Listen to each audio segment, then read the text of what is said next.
Before we dive in, here's another show you can enjoy in the True Story FM family of entertainment podcasts. Ever wonder what bridges the gap between your favorite film genres, subgenres, and movements? CinemaScope is here to explore these connections, taking you on a thrilling odyssey through the ever-evolving art of cinema. I'm your host, Andy Nelson, and in each episode, we embark on a deep dive into the forces that sculpt the world of film. From the styles you know and love, like heist films or the French New Wave, to the ones you may not be as familiar with, like Turkish Yeşilçam or Brazilian Nordwesterns, my expert guests and I unravel the complex tapestry of storytelling, style, and innovation that defines the world of film as we unpack the myriad catalysts of change that shape these diverse styles. Whether you're a student of film, a creative professional, or simply a devoted movie enthusiast, CinemaScope is your gateway to a richer, more immersive film experience. Don't just watch movies, understand them, appreciate them, and revel in their artistry with CinemaScope. Subscribe today.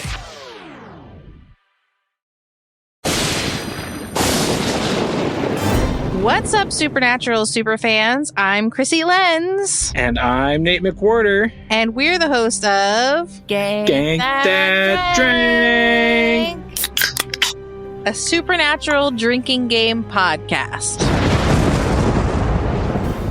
It's the podcast where we make up drinking game rules for our favorite episode of our favorite show, Supernatural. We recap the episode for you and let you know how all the rules played out. Then we let you know the drinking game rules for the next episode, so you can play along. Plus, members get every episode early and ad-free, with some extra bonus content chit-chat at the end of each episode as a member exclusive. So download Gank That Drink, a supernatural drinking game podcast, wherever the finest podcasts are available.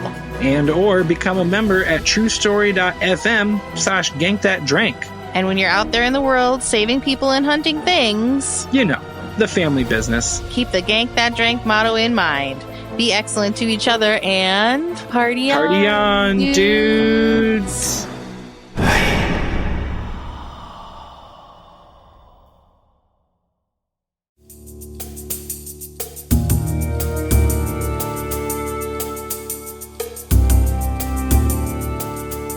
Hello and welcome to this episode of Superhero Ethics. Friends, this is the first October in a number of years where we haven't had a new show by Mike Flanagan. And for those who don't know, Mike Flanagan is the person who's given us great things in the last couple of years, like The Haunting of Hill House and Bly Manor, Midnight Mass, Midnight Club, and of course, most recently, The Fall of the House of Usher. And Danielle and I, Danielle has been a frequent guest on this show, have been talking about how important his stuff is and wanting to talk about horror and sort of how he approaches horror as a way of talking about the kind of social issues that we love to talk about on this podcast. And as I was getting ready for that, I remembered that Riki Hayashi, my co-host on Star Wars, and as we were getting ready for that, I remembered, of course, that Riki, our co-host here, has for a long time been reminding me that he's a big horror fan and wants to do more in the genre of horror. And so I thought, you know what, this is a perfect time to bring both these folks together, have a conversation about Mike Flanagan, the Flanagan-verse, if you will, and sort of what he's doing with the horror genre and how that is appealing to those of us in the... to talk about Mike Flanagan and what he's doing with the horror genre. So, Riki, let me actually start with you, and let me just ask, what is it about horror that you really love and that really speaks to you? So, I love horror, and I'm so happy we're finally here talking about it. The weird thing is I don't like horror for like a lot of the horror, right? Mm-hmm. Like I don't like blood and gore that much. Jump scares are, when they're done effectively, they're okay, but probably overdone in the genre in general. So it's like, what do I love about horror? It is actually, like, as a fan of science fiction, I feel like horror has become, or maybe always has been, such a great reflection of our society, and like reflecting it back to us and asking questions about like what is going on in society right now, like what are people afraid of, right? Because that's like horror is fear.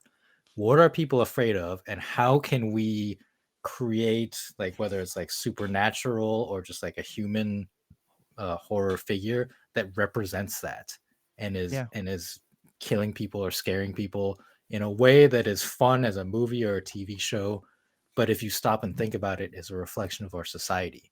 And that to me, like the history of horror, especially like for me, like starting around the 70s and 80s, like you can trace back like all of the scares going around in society, and like thinking about like, oh yeah, this is actually a representation of like AIDS was a big one in the 80s. I guess if you go back like more to the 50s, 60s, like sci-fi horror crossover, like obviously like nuclear proliferation and fallout, like in movies like them, like the radioactive monsters, Gojira, of course, which originally I do think was a horror movie.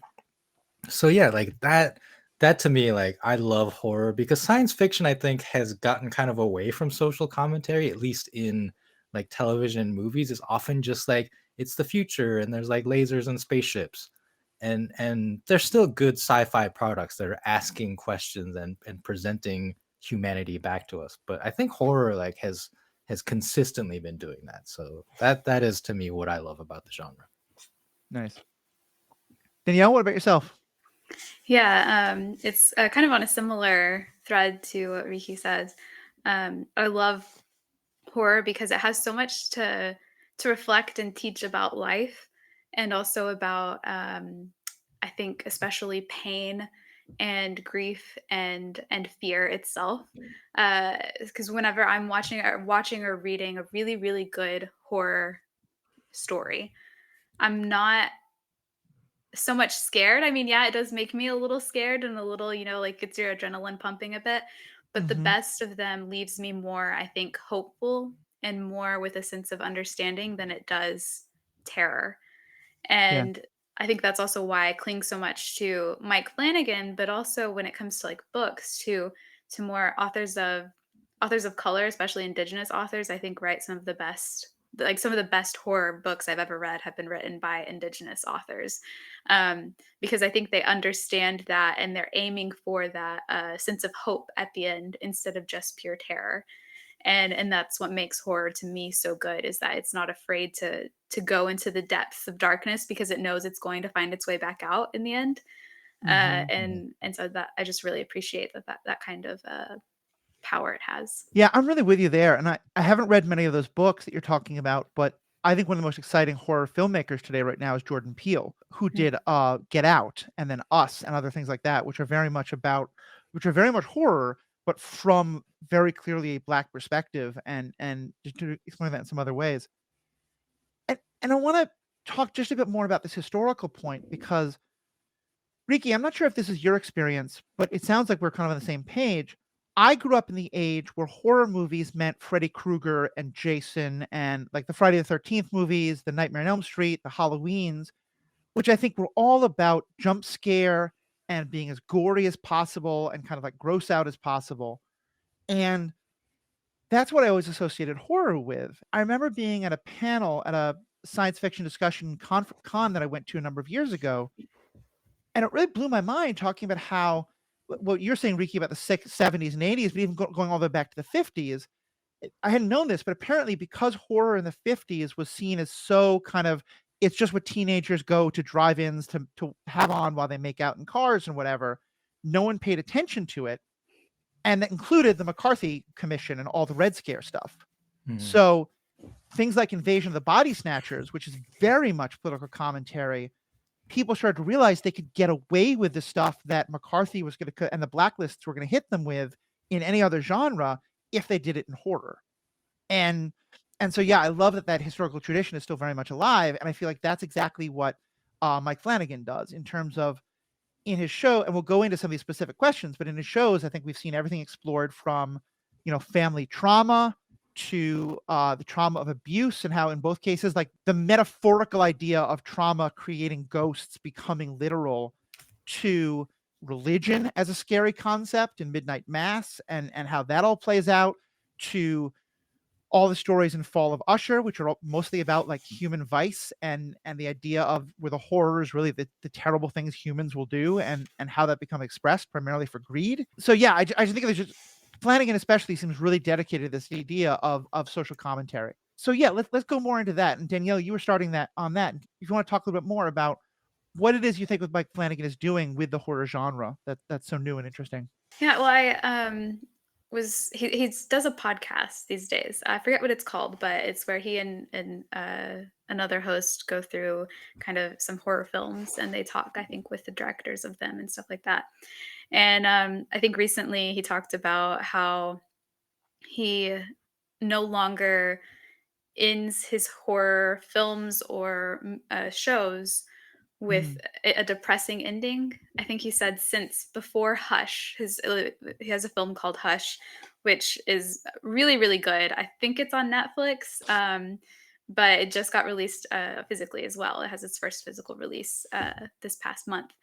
And he said that ever since then, he dedicated himself to not ending his horror in a depressing mode, because in his mind, horror has to end with some element of hope Yeah. in order for it to be truly effective. And I absolutely agree with that, because it teaches a lesson. I think in that case, it gives you something to take from it instead of just taking a piece of you with it, I think. And so I really like that. And I see with his shows, with everyone, we get more and more social commentary, slightly different versions of it too, which I think is really great. And a lot of that comes from Mike Flanagan's own experiences.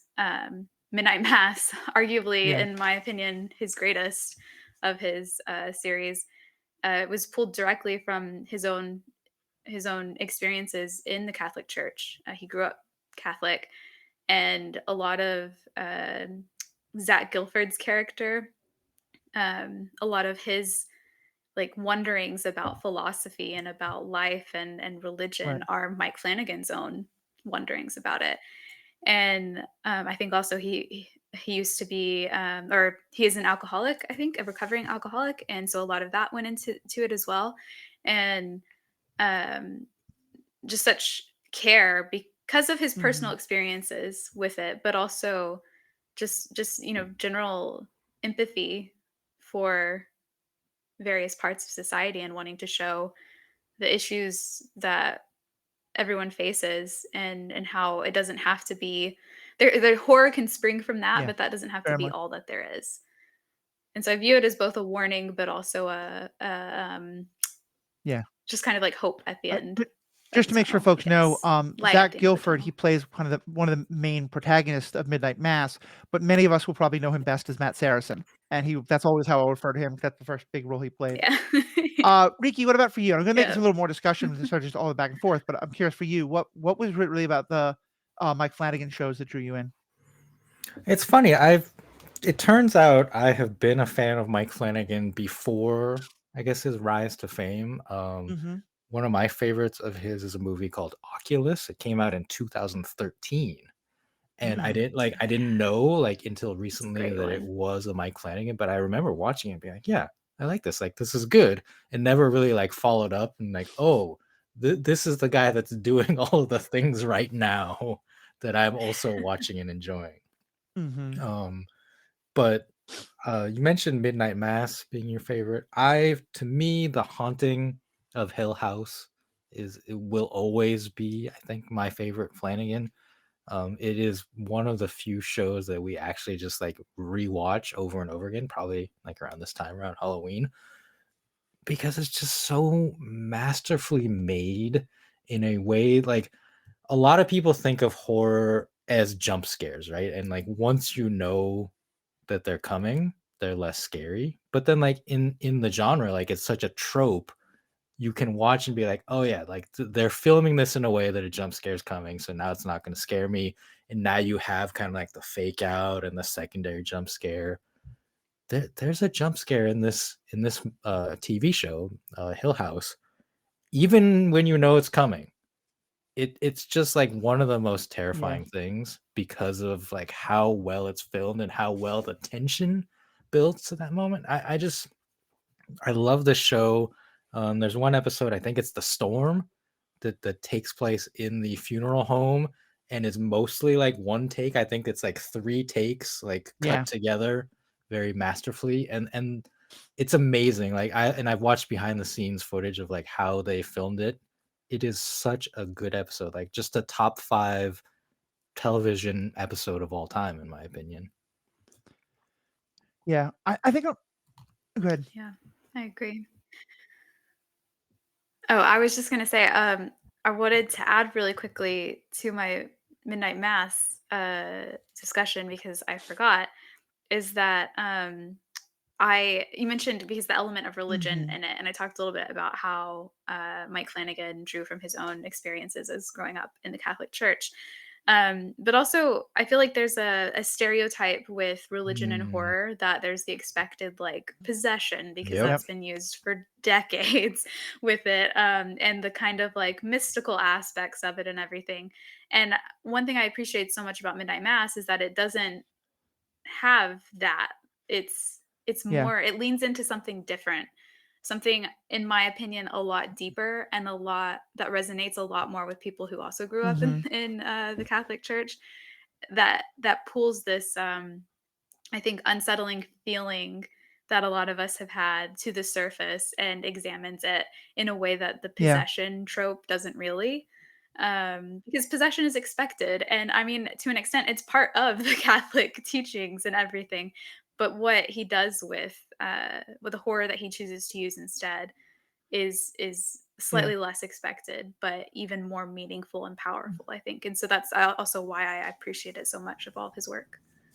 I think that's a great point, and I wanted us to start jumping into the individual series. And so let's actually start by talking about Midnight Mass because it's one that I think also really resonated with me, and I think really is one that is kind of foremost in a lot of people's minds for his stuff.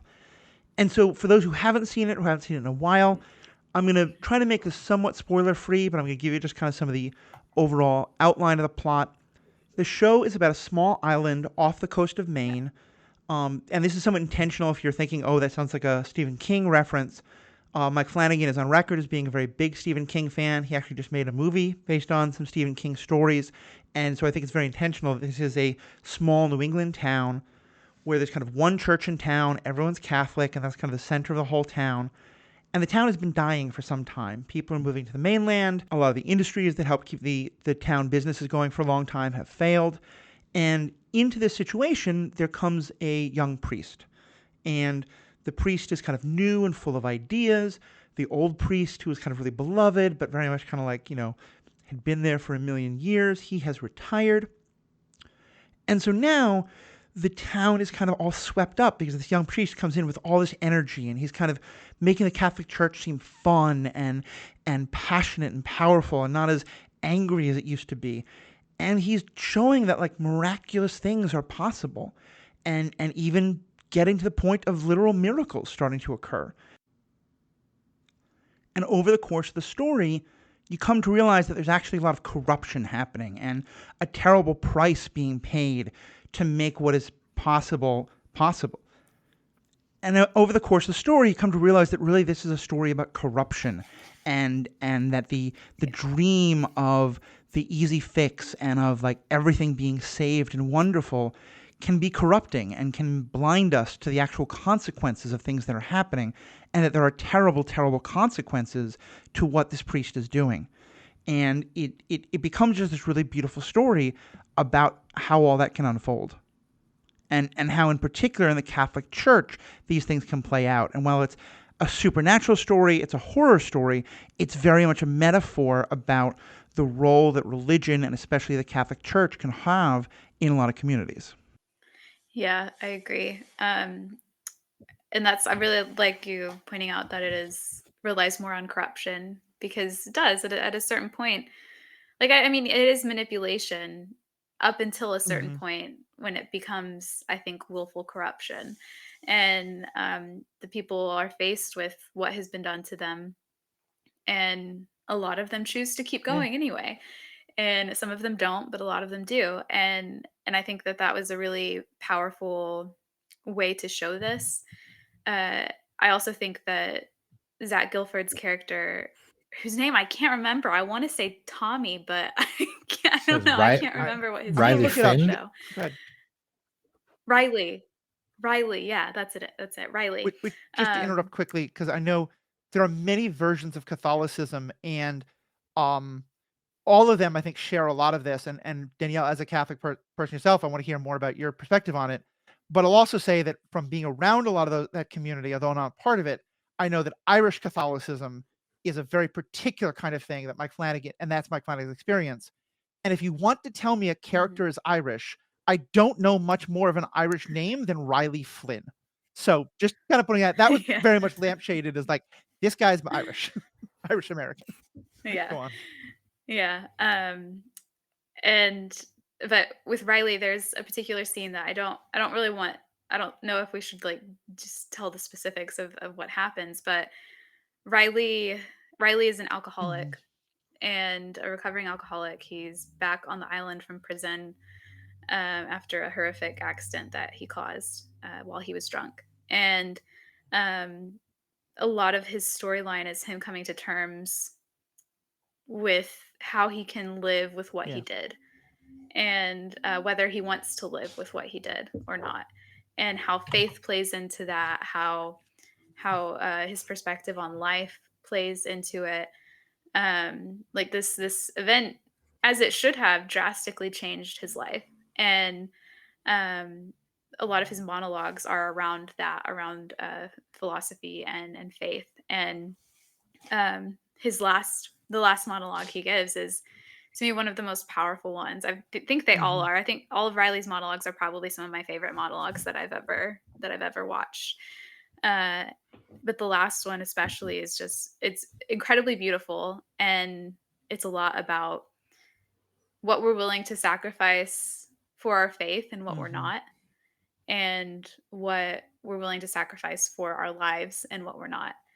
And as I'm no longer Catholic, but I guess I technically always are if you're confirmed. I'm a lapsed my apologies. Catholic. Yeah. No, You have a it's Catholic okay. upbringing, is what yeah. Go ahead. Yeah, no, technicalities. But having grown up in it, like I could tell instantly. I knew that Mike Flanagan. I knew who Mike Flanagan was because of his work. I didn't know so much of him at the point of watching Midnight Mass for the first time that I knew he was Catholic. And when I watched it, like from the first episode, I turned to my partner and I said, the person who made this is Catholic. I said, there is no way that someone who didn't grow up, and not just a converted Catholic, someone who grew up Catholic, there's no way that someone who didn't grow up Catholic made this show. Absolutely no way. Because I've seen shows and movies and read books that involve Catholicism that are by people who either came to Catholicism later in life, left it really, really, really early to the point where they don't really remember that much, or weren't Catholic at all. And you can tell, like, it's like there are intricacies to Midnight Mass that are so detailed and so specific, down to the, like, you only know that because you sat in a pew at church for the whole hour. You went to actual Midnight Mass during Christmas. You have experienced this on the most intimate level. And that is part of why I love it so much, because I've never felt really that before, from something that wasn't trying to like reconvert me into Catholicism, but something that was showing it for all of the colors that it is. And that's the good feelings that you have towards it when you are brought up Catholic, the bad feelings you have towards it when you leave, and everything in between. It doesn't say this is absolutely horrible or this is the best thing in the world. It says that this is a complicated, really at times messed up, but sometimes beautiful thing. And we can, all of those can coexist, and we can talk about that, and it can look like this. It's funny. Most of my friends know that I'm a former Christian pastor. I still am a Protestant Christian, but I'm not Catholic. And there was a lot of the element, because the show is very theological in a way that's very interesting to me, and it is very critical of the Catholic Church, but it is still very interested in the theological questions around guilt and salvation and stuff like that.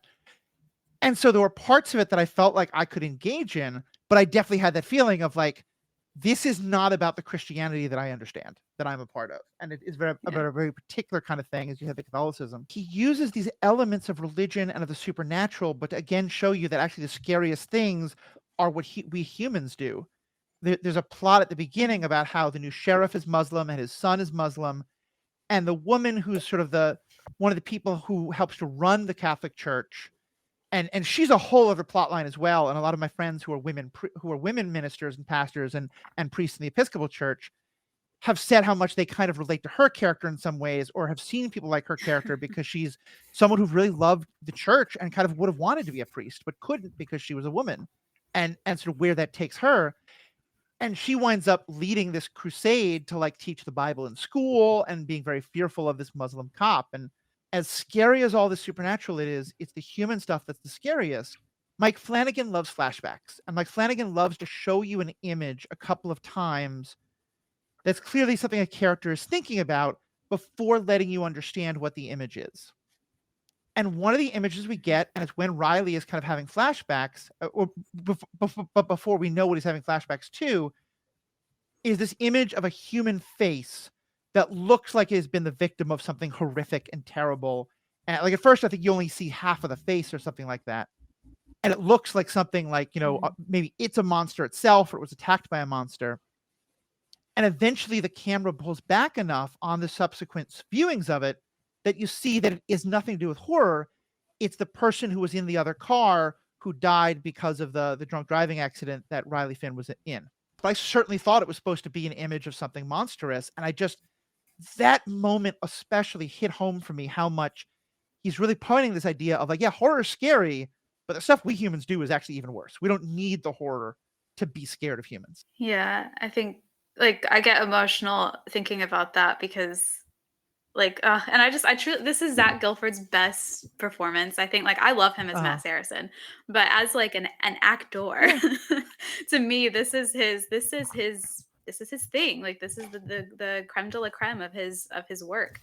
But and it's because of that, like the way that he portrays Riley's guilt in a way that's like he doesn't want people to feel bad for him. He doesn't want anyone to make excuses for him or to say that, it's okay, you didn't mean it, because what worse thing could have happened than taking someone's life and he didn't mean to? Like what worse thing could have happened? And he portrays that so well, not really with words, but just with his actions, his physicality, and his eyes. And so every time he sees that face is to me just such a powerful moment, and a reminder of, like you said, like it's not just the horror. We create our own worst horrors, I think. And that is kind of the just an example of that, a reflection of that, really. Riki, I'm curious for you, as someone who didn't grow up in any kind of Christianity, what was it like for you watching this story that's so specific to that one religious tradition's ideas of things? Actually, I'm sorry to say, like I've never watched Midnight Mass, and it's actually because like I've come from a non-religious, non-Catholic background that I've always just scrolled past it and like, nah, maybe not this one. I have been leaning towards wanting to watch it because of my enjoyment of Mike Flanagan's stuff, but it's just it has never grabbed me, I guess, because it is so coded as religious. It's his most religious one. Like I said, I mean, it's so religious that I clocked that a Catholic made it. Like I did recently watch like 2 seasons of the TV show Evil, which is also like very Catholic. So I don't know. I will probably get into it later this year. Yeah, I'll be curious if you do, how you relate to, because I think the character of the Muslim sheriff is a very interesting one, because his experience is very much about being a non-Christian in a Christian world and how alienating that is. But he is also himself a very devout person of faith, so it's not quite very much not where you were coming from necessarily, but kind of similar. And I'll also say, like, I know people who are feel like they were really treated horribly by the church and are lapsed Catholics as well, or whatever you want to call them, and they won't touch it with a 10-foot pole because they're like, I get to relive my therapy. I get to relive my experiences with Catholicism every time I go to therapy. I don't need to watch more shows about it. Yeah, I know people who are like who watched the show, loved it, and are in the same boat as me, like lapsed Catholic, related to it too heavily, and that's why they can't watch it again. But for me, it's like, I don't know, something about that is like I felt so seen. Like I feel like Mike Flanagan and I are kind of one and the same when it comes to these complicated feelings we have. And so I'm just continually just amazed by how he put that onto screen. Well, so say more about that. What were some of those things that you clocked and that really kind of made you feel seen in terms of your own experiences? Well, I think a lot of the scenes take place in the church and are during mass. And there's something about mass that, even as a lapsed Catholic, I still have some fond memories of it. I still think that a lot of it is really beautiful, and I think that some of the tradition, the non-complicated and questionable tradition is quite beautiful. And there's something about, having this routine and knowing it, and whenever your entire life is, kind of maybe like up in flames, that you have this one thing that is there steady and the same. And even though that doesn't call to me anymore, I understand why it does to people, and I understand why it used to me. But there's now for me, because I've separated myself from it more than I did when I was younger, and I've seen other perspectives of it, and I've allowed myself to question things that I didn't allow myself to before. There's an unsettling nature Yeah. to it, and I think that those scenes during mass perfectly somehow perfectly encapsulate all of those complicated feelings for me. The sense of beauty, because I think I've seen Mike Flanagan talk about, like, there is something that still pulls to him about it. And it is like there is a sense of beauty to it. There's a sense of tradition and a sense of, like I said, routine that calls to you sometimes. And but I don't want to go back to that. And those scenes in the church made me, like, felt like all of my feelings about that were being shown visually. And the same with, just how the different characters relate to Catholicism. I have been where Riley's been when it comes to, like, not wanting to have anything to do with the Yeah. church at all, and not understanding why anyone wants to at all, and just being so, like, reluctant and ambivalent and just kind of hateful towards it. But I've also been where, um, now I can't remember any characters' names anymore, but um, Kate Siegel's character, who is Riley's childhood friend, slash former partner, whatever. Maybe they might have dated a little bit when they were teenagers. She left the island, and I think leaving the island is also symbolic of leaving Very the much so. church in Very much midnight so. mass. And so she also left the island, left the church, didn't go to church for many, many years, came back to the island, took over her childhood home, and goes to church every Sunday. And her and Riley talk about this, about how, why did she come back? Why is he not coming back? Why did he stay away? All of these things. And I was once at a point in my life where I left and I went back. And so I understand, like, what she's saying in her Yeah. monologues about it and what pulls her back to it. And so it was genuinely just every question and every thought I've ever had about the church. It's like, I think people think that leaving the Catholic Church is an easy thing to do, but it's No, really not at all. not, especially when um, when you were raised in it and when your entire family is in it on both sides. It's a decision that you don't have to just explain to yourself, but you have to explain to every single person in your life. And to them, a lot of the times, even if they're like casual Catholics, breaking away from the Catholic Church is one of the worst things that you could do. And they don't understand it. They don't want to understand it. They just want to pretend like it's not actually a thing that you've Right. chosen.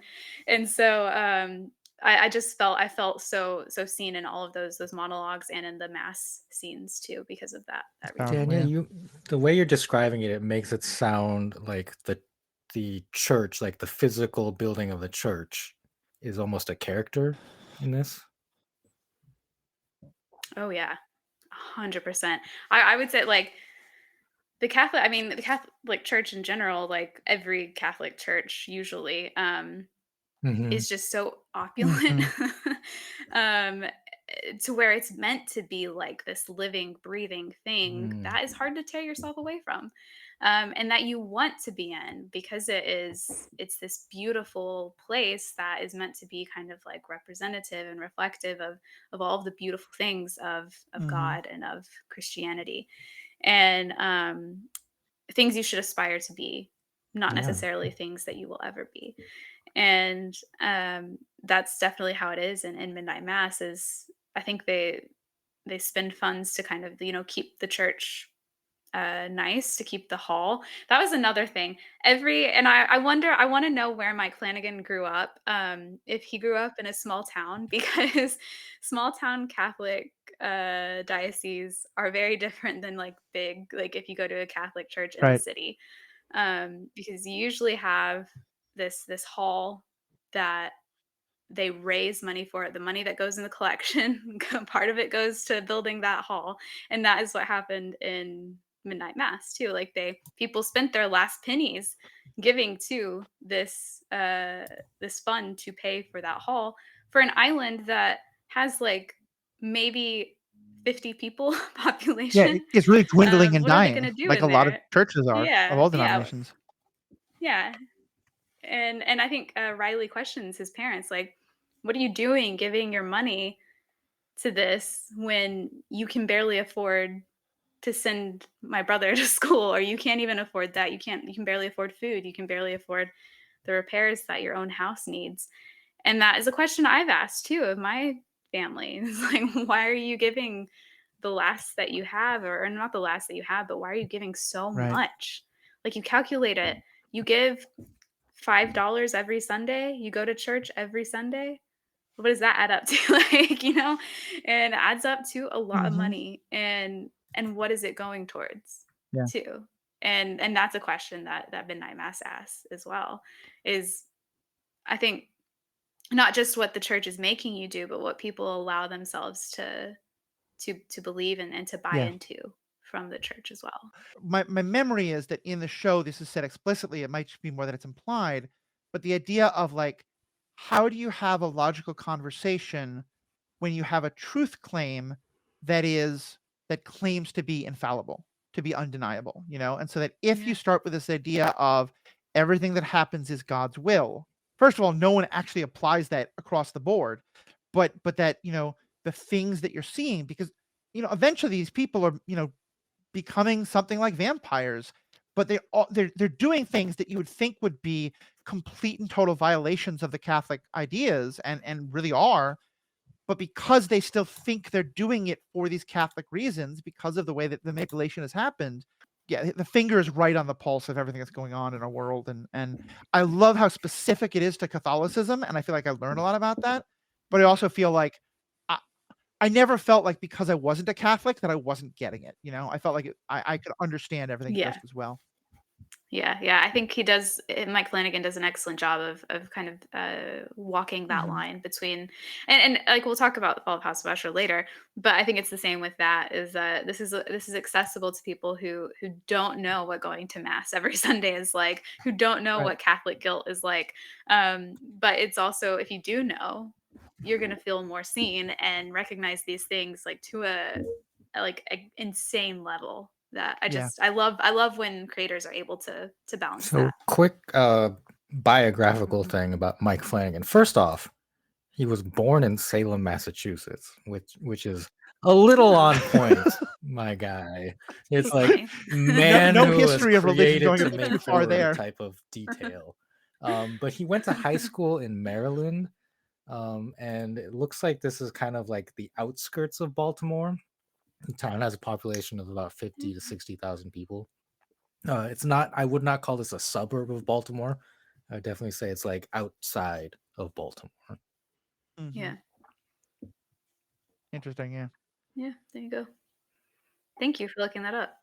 Yeah, but the Salem part is Yeah. hilarious, especially when you realize how virulently anti-Catholic the Pilgrims were. Like they were one of the first real breakaway groups, and I think some of the people who got caught up in Salem witch trials were accused of a lot of it was just sexism and racism, but some of the people who got accused of witchcraft was because of all the rituals of Catholicism that they were still practicing. So yeah, the Catholics have been on both sides of that for sure. Like, let's though talk about the first one he made, The Haunting of Hill House. Let's the broad stroke is this is based on a novel by Shirley Jackson. Like it's a very classic horror novel, The Haunting of Hill House, that has been made into movies several times under the name The Haunting.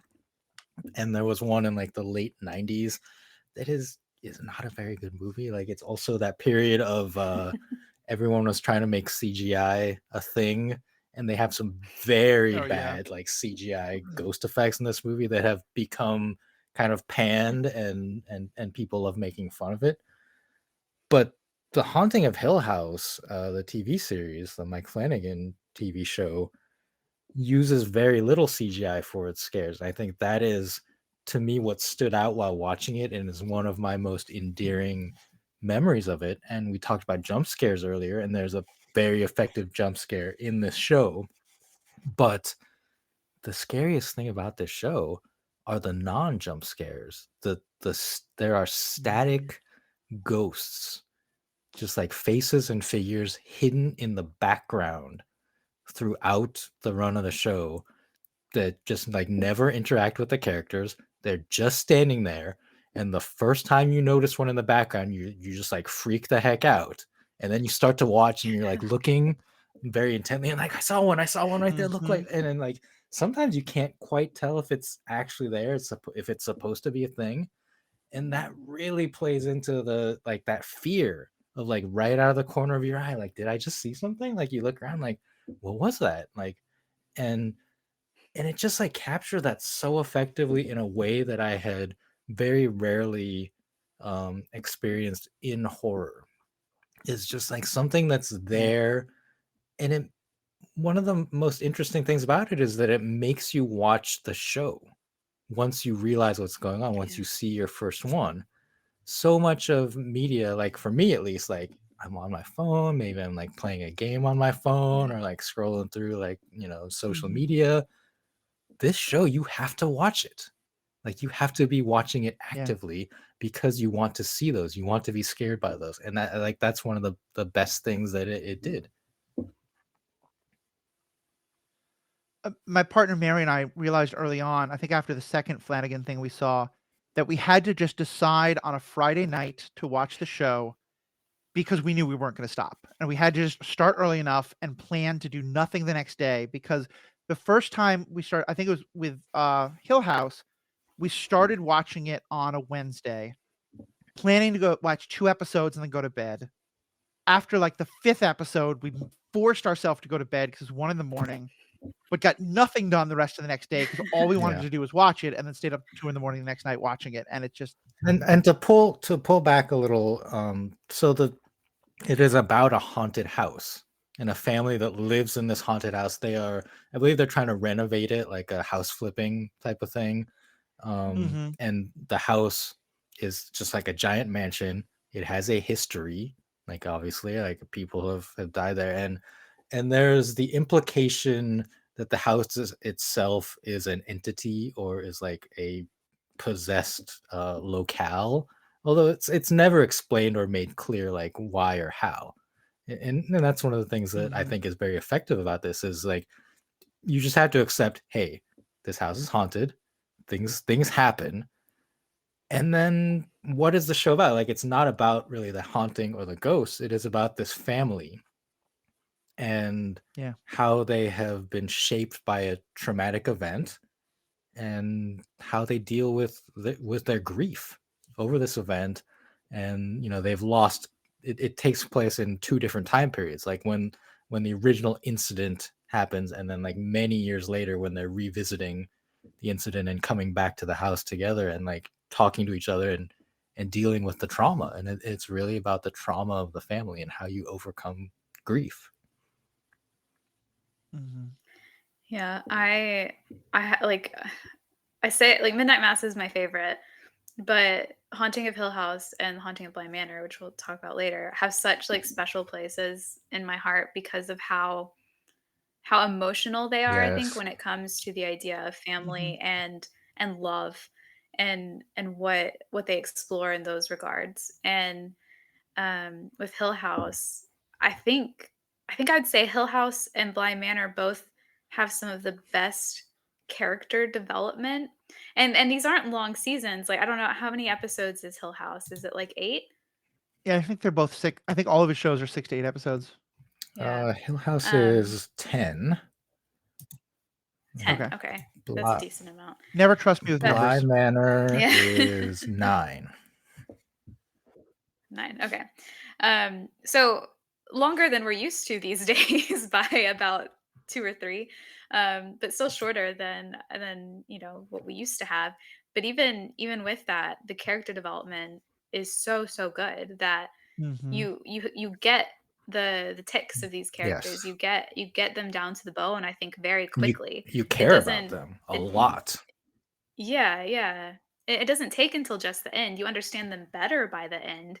But for me, within the first episode, I was like, oh, like I can group these characters immediately based because that's how much you know about them. And I think that that was one of the strongest aspects of Haunting of Hill House for sure. Yeah, I just absolutely I love it too. The line that Nell says, the rest is just confetti, gets me Mm. every time in context too of what it is.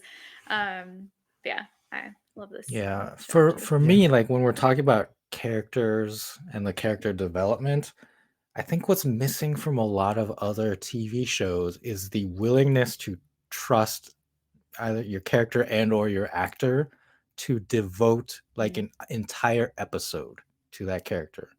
I think like yeah. what this show does is like Yeah. it kind of like goes through each member of the family in the beginning and like focuses a lot of the action of one entire episode on that character. Like the other characters interact with them and exist and maybe have like subplots, but it's usually like the one Mm-hmm. character, like we're gonna follow them for this episode, and then they come together. I think in that the storm episode, and the show really Yeah. like takes off from there and then never stops, but it devotes that time in the first half to the characters so that we get to know them so well. Mhm. And I think part of why they can do that, I mean, the first episode, maybe the first season, there's less of this, but it goes on. Mike Flanagan kind of develops like an acting Oh troupe. yeah, yeah. Like if you think about like a Yeah. group of people, the same actors and a lot of the same technical people keep coming up in his stuff. And it's like, it's kind of again like that acting group of like, okay, this time you're going to get to be the star and you were the star last time. You're more of a side character now, but we're all going to be in this. And it, it was always so funny to me because to me, he accomplishes these two things that I think often are at odds with each other, which is both that from a technical filmmaking standpoint, it is utter brilliance. Things like the ghosts that appear. It's I think all of his shows, but especially Hill House, is one of the most rewatchable. Like the third time, the fourth time you watch it, you're going to be finding new things every time. And I Mhm. think a lot of his shows are best the second time because, like you said, once you know those ghosts are there, you go back and watch and you start seeing them all the time and wondering why I didn't see them before. Or like But then something combine that with changing positions. Like there are scenes where they do like a one shot, Yeah. they like pan down a uh-huh. hall, and then like they pan to a character, the character talks, and they pan back to the hall, and something has changed. And Yeah. it's just like Yep. terrifying in like a not scary way. Like, wait, what the heck is going on here? Well, and at Yeah, the Unsettling. same unsettling. time, though, I miss most of those things, and I still completely love it because the character work is so done, the writing and the acting. And for me, what really blew me away about Haunting of Hill House was, again, I feel like this idea of horror is plot device. It's not the focus because I think more than anything, it's one of the best shows I've seen about like if I had someone who had like a family member die and their family was all fighting about it and dealing with it, I might be like, look, whether or not you like ghosts, you can ignore the ghost part, but watch this because it's such Yeah. a good story about it. Because Yeah. and part of the idea is that the tragedy that happened originally, they might have been supernatural, but now 25 years later, some of them still believe it's supernatural. Some of them have just come to terms with understanding that it wasn't supernatural; it was just random accidents. They kind of explained it Mhm. away. Some of them have developed real drug problems. One character in particular is kind of marketing it and has made himself into like I am one of those ghost hunter people, and he doesn't believe it, but because there's all this like cachet around the story, and I think you can watch it specifically because you like the idea of supernatural at a haunted house, but I also think you can watch it and see you understand that all these things are metaphors. Yeah. That there's a traumatic event that happens in a family, and 25 years later, everyone remembers it a different way, and everyone relates to it a different way, and everyone's kind of isolated from each other because they don't want their reality of it to bounce up against someone else, and like so much of it just felt so real like that. Even in this movie, that's also about a haunted house and ghosts and jump scares and all this kind of stuff. Yeah. Yeah. And I think that like one of you mentioned about trusting your actors. I think it was you, Riki. To me, most, if not all, of the actors in every Mike Flanagan work produce their best work for him, and or some of their best work for him. I'm thinking like Elizabeth Reeser in A Haunting of Hill House. I think that's her best performance that I've seen from her, Mm-hmm. is in that show.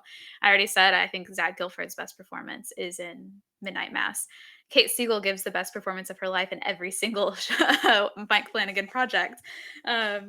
And I think that that says a lot about him, because I've heard from all of these actors, they say that how wonderful he is to work with. And I really think that um, there's a collaborative effort there, and Mm-hmm. that he inspires the best in these actors because of the way that he approaches this, and probably the trust he puts in them. I think bringing them back for projects is also a sign of his trust in them. And it's funny because I see him bringing these actors back differently than I see Ryan Murphy bringing actors back for his. Mm-hmm. And I don't know why, but there's something different there. And I don't know if it's that I truly feel like these characters are so different every time we see them, even though it's the same actor, and that Mike Flanagan maybe takes some aspect of that actor and puts it into those characters so that it's recognizable enough but still completely different. But I think that the stories wouldn't be as good if there wasn't that sense of trust and collaboration, I think, Mhm. behind the Yeah. camera as well. Yeah. So Ryan I Ryan love. Murphy, Good. you mentioned, is American Horror Story, and Yeah. I used to love American Horror Story, and just like the last, I think 2 or Yeah. 3 seasons, I'm like, I think I'm done with this. And I agree, like Yeah. they're all Yeah. an anthology, but every season they bring back a number of the core cast, and it has rotated over the years. But yeah, something has become lost, and maybe it's just the stories that they're telling have become much of Mm-hmm. tropes and less of Yeah, I feel like there's the not character. Yeah. inspiration. Yeah. Yeah. I I think you could do a really interesting, like, one of those, like, little tests to understand what kind of a person you are. Of when you think of Ryan Murphy, is your first thought American Horror Story, or is it Glee? Oh, sure, yeah. Because I'm definitely on the Glee side of things. And Um, I've enjoyed both, but which I is like yeah, Yeah, the well, 2 same. personalities within you, the 2 wolves are Glee and American Horror Story. Yeah. exactly. Well, we're already almost an hour. I'd love to talk about all 5, but I think let's just focus on the as a last one, and then we'll probably, I think this stuff's gonna come up in more conversations going forward, and maybe we'll watch that new movie and come back to do an episode later in the year. But Fall of the House of Usher, I think is another one of his, like, really seminal works. I think Bly Manor people like, but I think is generally regarded as not quite as good. And Midnight Club is one of those that, like, really needed a second season, but just got 1 Yeah. season. If I But Fall of can, the House of real Usher. quick, like, if we're gonna Go skip ahead. Bly Manor, there's one Uh-huh. I there's love one Bly Manor. thing Danny. there's one thing I wanna highlight. So in Hill House, we talked about the kind of like the hidden background ghosts, right? One of the things Yeah. that they do in Bly Manor is that they film a lot of scenes with what's the technical term is a split diopter. Like I watched a video on this, where they basically like it's 2 different focuses. So they'll focus on the foreground character, and then like something's happening in the background that's blurry, and then they switch the focus to the background when they want the audience to notice the background. What they do on this Mhm. show is they have split diopter shots like that, where there's absolutely nothing in the background, but the focus will shift Yeah. because there's a ghost there. So it's not even like a hidden ghost, it's Right. just like an invisible ghost. And it's, again, it's so unsettling because we are so used to these shots and the focus shifts, and it's like, oh yeah, now I'm focusing on the thing in the background, and you don't even realize like what's going, like, is there something there? Like, I don't see anything, there's nothing there, but like the focus has shifted. And it is absolutely Yeah. like masterful, like going back and watching some of these shots and realizing that when you watched it the first time, yeah, like you were unsettled by the shot of just a character talking because they switched the focus of the camera. Yeah. And you don't find out that it's the ghost until you watch the full show, and then you realize you see it from that perspective. Yeah. Oh yeah. No, I do. I actually really love Bly Manor. And I'll just say really quickly, and we can go to Follow the House Usher, is that one of the reasons, and that it has such a soft, warm place in my heart, is because of the character Danny, the main character, who is also in Haunting of Hill House. There's a like sexuality awakening by awakening maybe, or lesbian awakening for her. And as someone, I'm bi, and I only came to that true realization later in life. And I think that incorporation into this horror story is just so beautiful, because that's not the horror. That is like the light in the dark of this, and her relationship becomes the one solid foundation that always pulls her back. And I just think that is so beautiful, and such a beautiful take on this. Some people say that it's kill your gays, but it's not. I am adamantly against that. It's not. The relationship is a beautiful, fulfilled relationship that has a somewhat, but we're not sure yet, sad ending. And I just think it's absolutely beautiful, and it makes me cry every single time. And I know that people, we know for a fact that Flanagan worked with lesbian writers in the writing of that, and really wanted some input from, like, he showed drafts with, like, to sensitivity readers and stuff like that. Not to make sure it was offensive, but he was like, I'm writing a story that isn't mine. I want to make sure I'm writing this in a way that makes sense to others. And yeah, I thought that was really beautiful.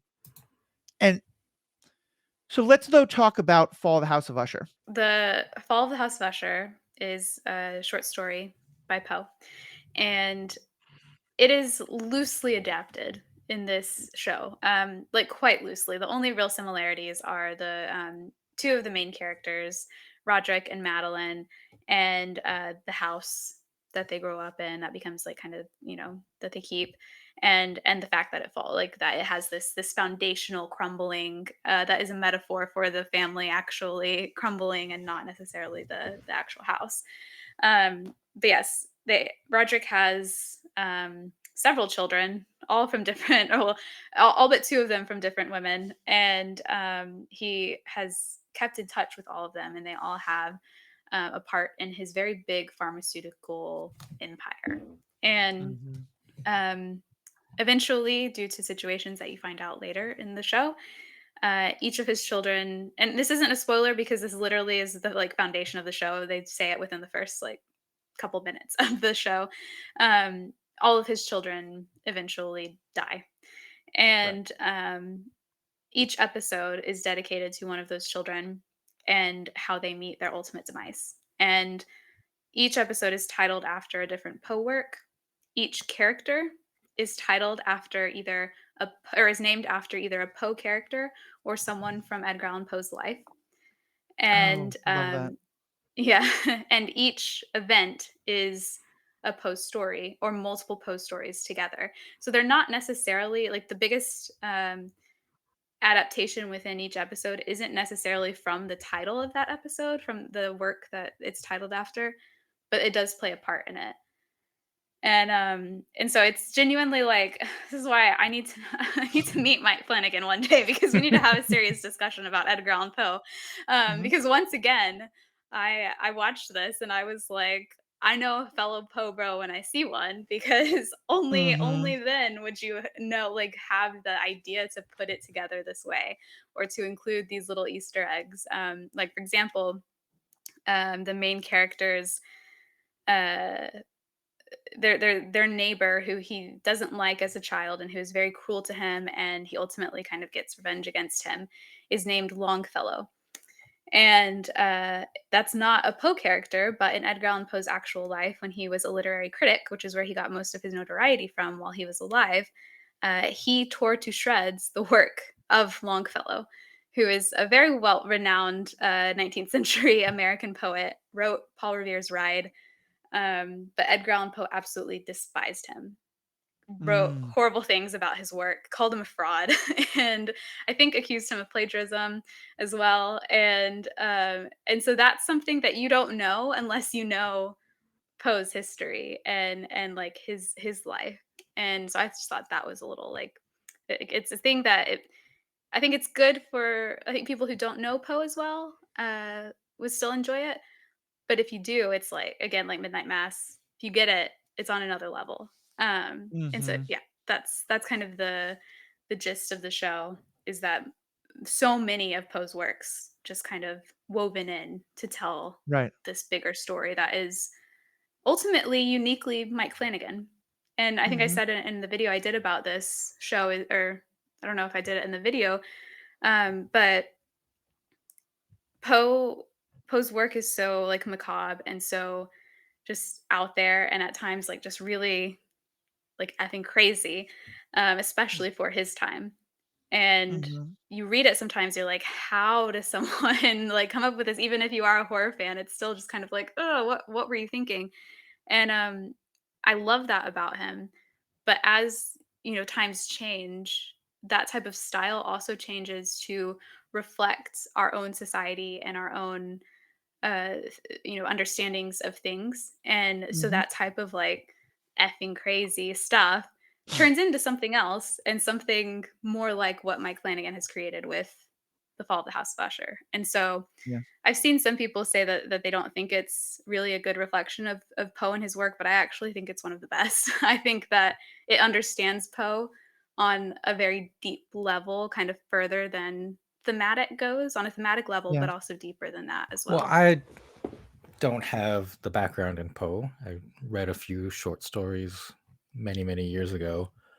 So I did not connect with it in that way, but I thoroughly enjoyed it. And I think that is the hallmark of a well-crafted, multi-layered story slash I don't know, like appreciation for something. Um Yeah. that people who are not fans of the thing or knowledgeable in the thing can enjoy like the surface level story and the way it's Yeah. told, which I did. And I think like this is like a thing that, for example, like Marvel stuff is starting to lose, right? Is like people are like, I don't understand this Yeah. Marvel thing anymore because you need to have like a degree in Marvel. And me, a fan without a degree in Poe, like I loved this. Like it was so good. And Yeah. like you see the episode titles, like I recognize that. I kind of vaguely remember the Yeah. story, so I think this is gonna happen, and it does, but they they tie it in with what is going on in such a good way. And especially like with the modern world, the fact that the Usher family owns this pharmaceutical company was just like so on again, so on Yep. point. I was like, oh yeah. So like immediately they're telling us like this guy's an a-hole, he's evil, and he has exploited like people for profit. Right. And it's just like Yeah. a good way to shorthand character. And then like showing the way that he did it in the flashbacks is like, oh wow. Yeah. Like I didn't Yeah. know we were gonna go that evil. Yeah, I was really shocked and surprised by it and loved it because like you, Riki, don't know much about Poe. I have heard quote the Raven nevermore in everything from The Sure. Simpsons to, eight other things. I had read The Cask of Amontillado in like 8th grade English class. I saw the episode that was based on it and was like, oh, they're just gonna do a metaphorical. Oh my god, they're actually building the They're wall. This actually is so doing it. cool. Like, Yeah. which was so fun. But I don't have the background. But I definitely downloaded an e-copy of Fall of the House of Usher afterwards because I was like, I really want to know more about this. And they got 20 pages into it and realized the writing style is fantastic, but just very archaic for me. Yeah. But Yeah. It's tough. It's And tough that's to the get thing, like through. even though it's written in the English language, language has changed, and of course like the times have changed, like vocabulary and all that. So to have a yeah, creator like Flanagan update slash reinterpret these stories for us to be able to consume in the modern era, I think is a good thing. Like and if people want to go back and connect with the original material, they can, or they can try. yeah, It's very like much so. it can be difficult, right? But this is hopefully is considered like a good way of honoring the work of Poe. Yeah. Well, especially because by doing it this way, he really kind of is able to draw a thread through all of his stories, at least all the stories are referenced, which is temptation. How far will you go when you're offered something amazing and wonderful, or to get out of a terrible situation, but you have to more and more compromise your values and your morals, so you're doing terrible things, so you're becoming like this guy. And in one of my, I think, the best castings that I've seen, one of the people who he brings back again and again, that some parts of the internet are telling me he's married to, other parts telling me he's not. I don't think he is, but Carla Gugino, I hope I'm pronouncing that name correctly, who is a phenomenal actress and has been kind of a great actress, but also happily playing like the sexy femme fatale. In this, she's a woman in her late 40s. Anyone ever made a remake of Mrs. Robinson and they didn't cast her for that part, I would think it was ridiculous, because like the way she is so seductive, but in a it's not, oh hey, I want to have sex with you. It's, I'm gonna just tease and I'm gonna be alluring and I'm gonna get you not only to want me, but to want what I'm offering. And when I say Yeah. seductive, I don't just mean the seduction of her body, although that is literally the case in at least one or two cases, but it's seducing them into doing the things that she wants them to do. And it's the, to me, going back to where we started, possession is boring, manipulation is interesting. And manipulation should be when I know just the very subtle buttons to push to get you to do the worst thing that you can do. Not because I made you, but because it's always been in you. I just needed to push the right buttons. Yeah. Completely agree. Just two things. One has to do with it, one doesn't. Mike Flanagan is married to Kate Siegel. Got it. Okay. Yeah, that's why I think people Yeah, get confused. yeah, and which I love seeing them together. They're always on panels together. They're great. You should watch any live stream panel you see of it. But and two, yes, Carla's character in all of Mike Flanagan's projects that she's in she's phenomenal. But I really do think that she was like the standout of Fall of the House of Usher, and her name in the show is Verna, and that is an anagram for Raven. Okay. Mhm. So she is the Raven in this story. Yeah. And I Yep. think in later episodes, she starts appearing with ravens, and like the Yeah. episode about the raven is she's kind of referred to as that. And Yeah.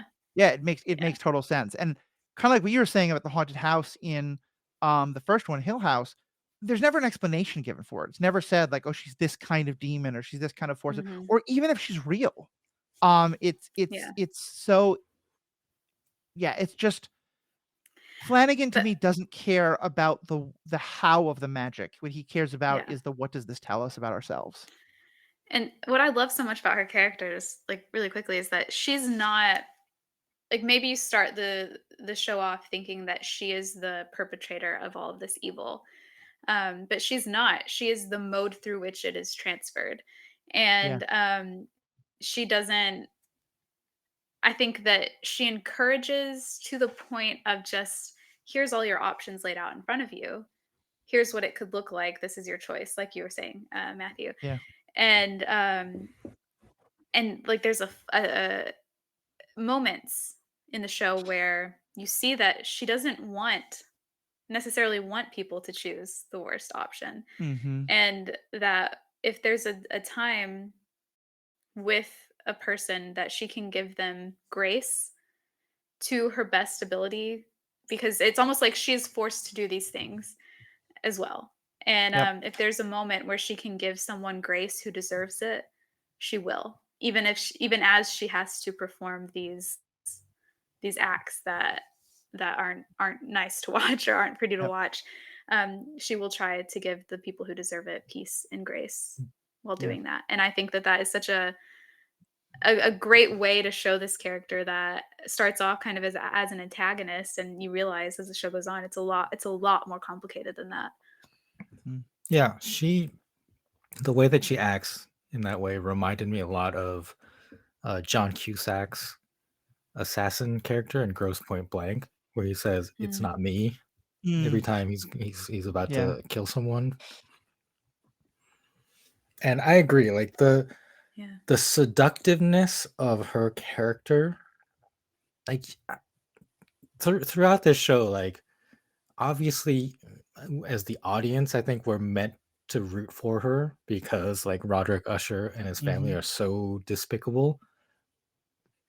And it's like, yeah, I guess so. Like that was the thing that got to me is it's set up in such a way that she's going about her actions, and I loved it. I don't know if love is the right Yeah. word, but it's like, yes, You're do the watching these thing. horrible things, but it's Yeah. captivating. Yeah. It's like Yeah. you're like, "Oh, I shouldn't want to see how this plays out," but you're making me really want to see how it's gonna play out. Yeah. No, it's so true. And I think another part of that is that it's not the idea of kind of like the one bad day Joker idea that you can go up to the most innocent person in the world and tempt them. In every case, she only appears when a person has already gotten themselves into kind of a bad situation because of their greed, because of their malfeasance, because of whatever else is going on in their lives. And it's always a kind of like, well, I could get you out of this, but wouldn't you rather I help you face justice? Like I think she would love Riley Finn, because Riley Finn feels guilt. And in some ways, I think she often wants people to confront the monstrosity of what they've done. But instead, they're like, nope, let's cover it up. Let's deny it more. And some of them are outwardly malicious, and others of them are convinced they're doing good things because they just won't accept looking at the horrible things they've done. And Riley would admit it. He'd be like, Yeah. I mean, that's essentially what he does in Midnight Mass. Is Very much so. he's like, come and take me, I guess. Yeah. Like, I don't Yeah. know. Yeah, God, there's so much more I could say. I just don't want to spoil specific things about Midnight Mass or this one. But I know. Well, honestly, now I just want to go rewatch all of them and do commentary on them. So And to go back to maybe the we'll do a deeper structure, dive on one this of them. Fall of the House of Usher is 8 episodes, but these are quite long. It's listed as 57 to 77 minutes each. So the shortest Yeah. episode is 57 minutes times 8. So yeah.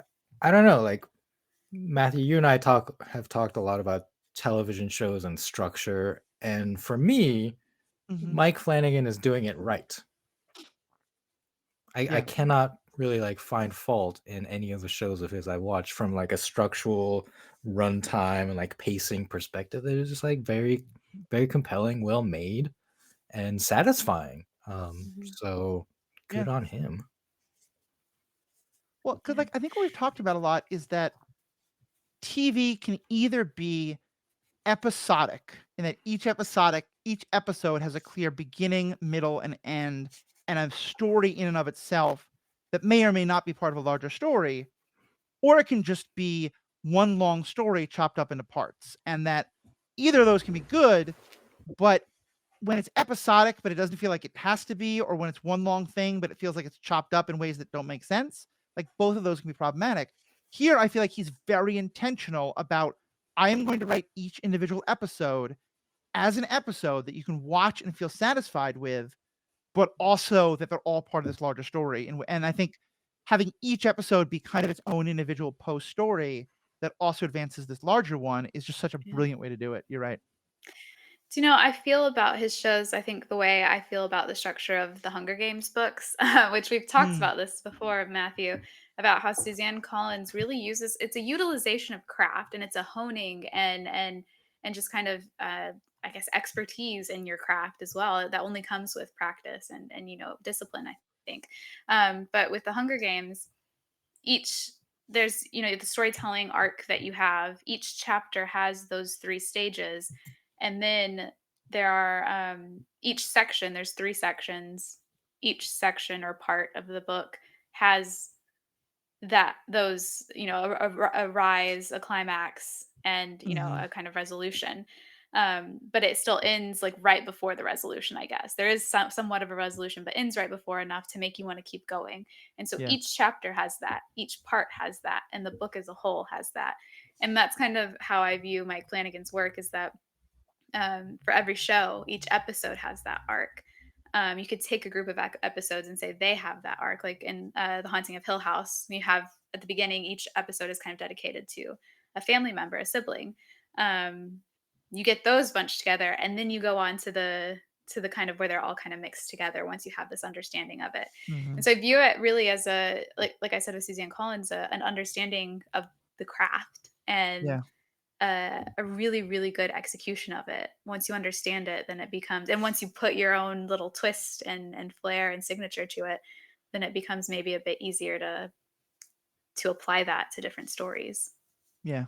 The rewatchability, I think, because of that, because it's such a well done step-by-step revelation of mystery, but it never makes you feel, it never feels like you're frustrated, like, oh my God. And I do think, I will say, I think that his shows are perfect for Netflix. Mm-hmm. I think personally that if I was watching them, if they were released one episode a week, I think I would feel very differently about them. That's Unless fair. I had waited and seen them all at the same time. Yeah. Because you're right, it's they're all so well crafted, but they do still really have me like, okay, but what now? What next? I think Bly Manor and Hill House are probably the ones that could do best on weekly releases. The rest, Yeah. maybe also Midnight Club, but Fall of the House of Usher and Midnight Mass kind of need to go all together, I think. Yeah. Yeah. I would say actually that to me, Usher is the most that I could do week to week, because each one, Really? like, I would kind of want to be like, okay, I just watched that. There's Now a I'm lot gonna to go talk read the about. story and Yeah, like just think about this one story. But that's yeah, true. it's There's a lot to ways really- dissect and analyze in each one. Yeah. I'm trying to think back to like the Haunting of Hill House. I still feel like each, at least early on, like each one again like had such a central focus on an individual character that I think it is possible to consume it and then dwell on that character and what's happened in that episode. Mhm. I don't know. I'm just like always been very satisfied with his TV shows. We mentioned the core actors that he works with pretty much consistently throughout, and that's the type of thing that like the trust between them and the understanding of their skills, like their strengths and weaknesses as actors, but also probably like challenging them and knowing like, hey, on this next project I want to stretch you in this way that we haven't tried before, and probably like having those kinds of honest conversations is what leads to these performances. Like so many of these performances are just top notch. Like it is one of the best like performance based TV shows I feel like that I watch because of this. And like you don't realize it, I think, when you're watching it at first, but once you understand Flanagan and his people, you're like, okay, this is starting to make more sense. Like I understand now like why these people keep showing up in his shows, but also like why they're giving such great performances. Yeah. Can I add off of that? I was watching a panel that he did recently with his wife, Kate Siegel, at some Comic-Con recently. And he was talking about Haunting of Hill House and the filming for it. And they had this really, really expensive, rare camera dolly that they needed because of the carpet in the house where they were filming. And it was the way it was set up was that it didn't leave any tracks in the carpet. And so they needed that because they would pull it around and they wouldn't want to see, you know, obviously in the scene that wheels have gone through the carpet and left it there. And so they used this for a while. And when they got to the scene, I can't remember when it is in the show, but it's when all the siblings are together and they're arguing. And it's kind of like a one shot and the camera goes between them and around them and shows like their different perspectives as they're arguing with each other. And on the day they were filming this, the dolly, the thing that made it not leave tracks in the carpet was picking up these fibers from the carpet that was kind of corroding the metal and the workability of it being able to move. And the person who was operating this went up to Mike and was like, we can't do much more with this, otherwise it's going to break. And he was like, well, can we get another one? The only place like within reasonable distance of them that had one wouldn't be able to get it to them until a few days later. And he was like, the actors are in such a good position right now mentally and in their, they've been preparing for this all day. If we break and make them have to come back and try and get in that headspace again a few days from now, we're not going to get the same performance that I know we can get today. And so he didn't want to tell them about this issue because he was like, we can do it one more time. We have to do this one more time and we'll just give it that. He decided not to tell the actors that this was like do or die because he didn't want that on their minds and on their shoulders because it would inevitably probably make them mess up. And so he's like, okay, guys, we're just going to do this one more time. Do not stop unless you hear cut. You don't hear cut, keep going. I don't care what happens, keep going. And within like the first couple of minutes of filming this scene, I think it's the dad is writing a letter or something, and a ghost makes a noise in the background or something makes a noise in the background. And the actor missed his line and he couldn't remember it. And in the scene, he turns around and it's like he's looking because he heard a noise, but it's actually because he was looking at Mike Flanagan and was like, why aren't we cutting? I missed my line. And they were like, just keep going, just keep going. And so he turns back and keeps going. And everyone was confused. The actors were like, we have made so many mistakes. Why aren't they cutting? That they were in this like pumped up adrenaline stage that made the fight so much better, like 10 times better, Mike Flanagan said, than any other take they'd had of it, any other rehearsal they'd had of it. It was just that the confusion kind of about, it was like, what's going on? Why aren't we cutting? Made them like really anxious, but in a good way, like in a way that brought out kind of the anxiety they needed to show in that scene to make it as productive and good as it was. And yeah, I know exactly what scene you're talking about from that description too. Yeah. The best part though is that they got to the end of the argument. Mike Flanagan was watching on the screen. He was like, this is great. This is amazing. Oh my God, we got it. They ended. He yelled cut. They moved the camera dolly like literally an inch and it broke. Oh no. So it lasted literally till they needed it to. I was like, that is like the horror gods are upon Mike Flanagan. I just want to talk about Rahul Kohli, who is, I'm probably mispronouncing that name, I hope I'm not, with Carla, probably one of my two favorite of his recurring actors. And what really blew me away is that he's in a number of things, but the two he has the biggest roles in are Midnight Mass, where he's the one who plays the Muslim sheriff. And he does some great interviews where he talks about what it was like for him to play what he describes as a brown bearded Muslim in America and just how politically laden that is. And there's this great story, again, talk about method and importance. He talks about growing up in Britain. His family, is South Asian and has Muslim roots, but we're not necessarily Muslim. And he was an atheist from an early age, but he had a best friend who was Muslim. And so as he was trying to get into Hassan's character, the Sheriff Hassan is his character, he would contact his friend and say, like, when you were like, a kid, what did you want to see from a Muslim hero, a Muslim superhero? And apparently when he like casually mentioned that he's having these conversations to Mike Flanagan, Flanagan was like, all right, well, where is he? Let's get him a plane ticket and fly him here. And the guy was hired to be a consultant on the show. And I just love that in terms of how representation works. But the two characters that I know him most of, one is this very kind of like staid, moral, upstanding, prays to Mecca 5 times a day, like upholds, doesn't drink, doesn't do the things that Muslims aren't supposed to do as he understands it, character. And he plays the part brilliantly.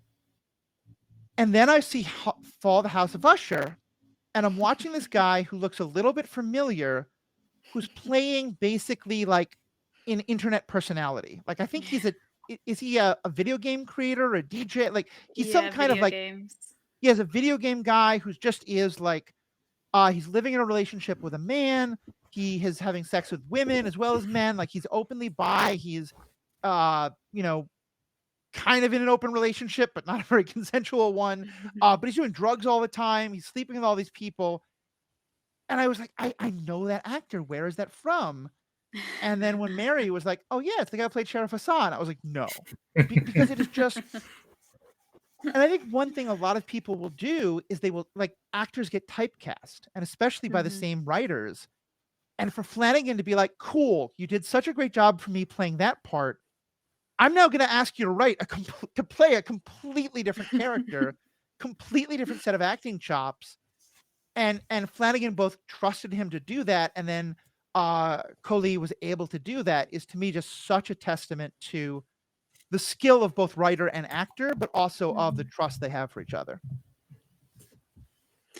Yeah, I think I love that anecdote you shared about his role in Midnight Mass, and what Mike Flanagan did for that, because that is truly like that's all you have to do. Like is bring in that, trust that people understand this more than you as the writer do, and bring them in to help. There's no shame in asking for help. It makes your work stronger, I think. Right. But yeah, I think that's what I love for Rahul Kohli, is because he's such a amazing actor.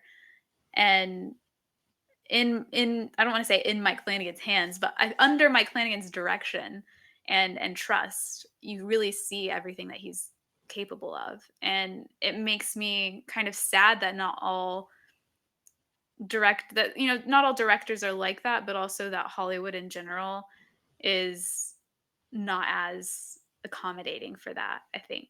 Because who else could we see kind of flourish in this way? And I don't know, I think it's kind of telling that, Rahul Kohli only really has gotten those roles from Mike Flanagan. And I think it's a shame, because I think he should be in significantly more than he is. Yeah.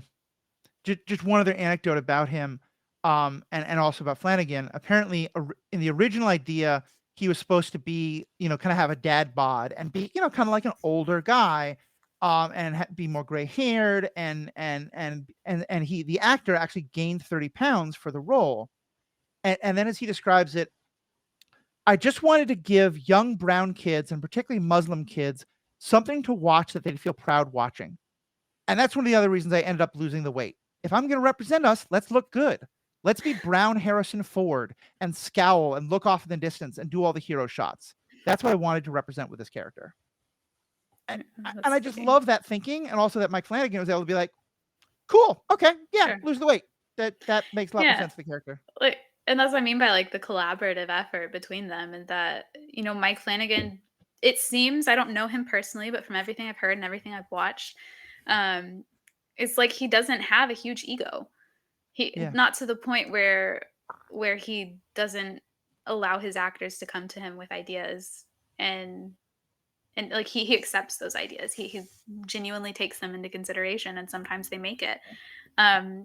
But also, I just love that Rahul Kohli's story is in Fall of the House of Usher is my favorite Poe story, The Black Cat, which for Star Wars High Republic fans, Justina Ireland co-wrote The Black Cat episode. But yeah, I highly recommend reading that, because it's a wild story. Yeah, it sounds like I loved his story, and I just loved his acting in both. And I mean, I was talking about Carlo Gugino before. He's also an incredibly good-looking man, and what he plays in Sheriff Hassan, like, it's funny that the other character is like very outwardly sexy, but I found Sheriff Hassan far more attractive, because he's just, I mean, he looks great, but also just this like strong, confident person in a situation that is entirely designed to make him feel off balance, and yet he's just able to work with it. Inspired by Joel Miller. Nice. Rahul Kohli is a big Last of Us fan. Oh, I love that. Riki, what do you have last thoughts on? My last thought. My last thought is that these stories are horror, and there are elements of it that the supernatural horror, or the death scenes are just traditional horror. But the best parts, the parts that really remain with you, are about the people, right? And there's beauty to it. There's tragedy. I want to highlight in Bly Manor.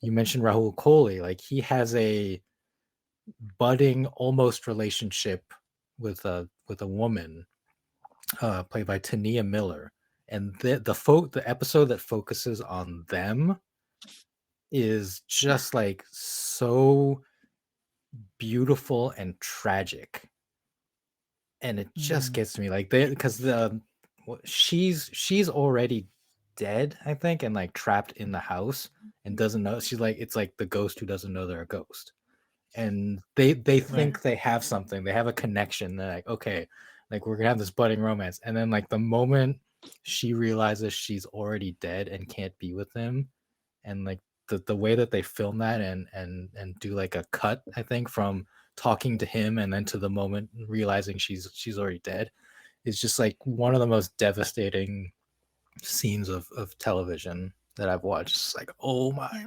gosh, gut-wrenching. Yeah. and that's just like, Very much it's so. littered throughout all of his stuff, is like giving the characters time to breathe and for us to appreciate them, and then like taking something away from them and ultimately from us is just well crafted. Okay, there's so much more I can say, but we're at 90 minutes. So I'm going to thank you both. Danielle, for people who don't know, where can they find more of your stuff?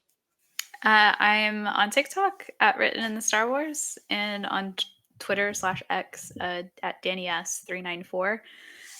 Mostly talking about the bear these days, guys. But because it is September and we're coming up to October, I have been posting about Mike Flanagan stuff, and we'll probably do some other things about horror books and everything. So yeah, look out for that. I also post articles occasionally on Temple of Geek about a variety of things.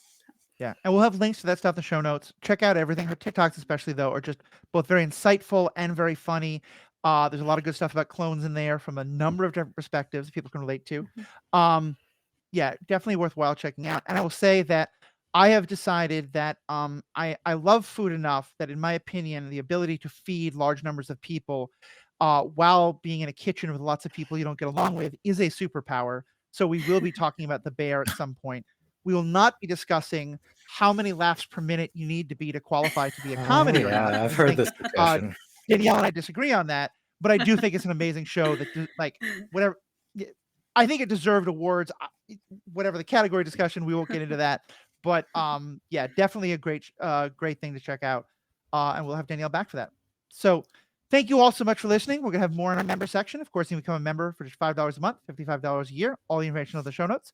But for everybody else, thank you so much. We have spoken.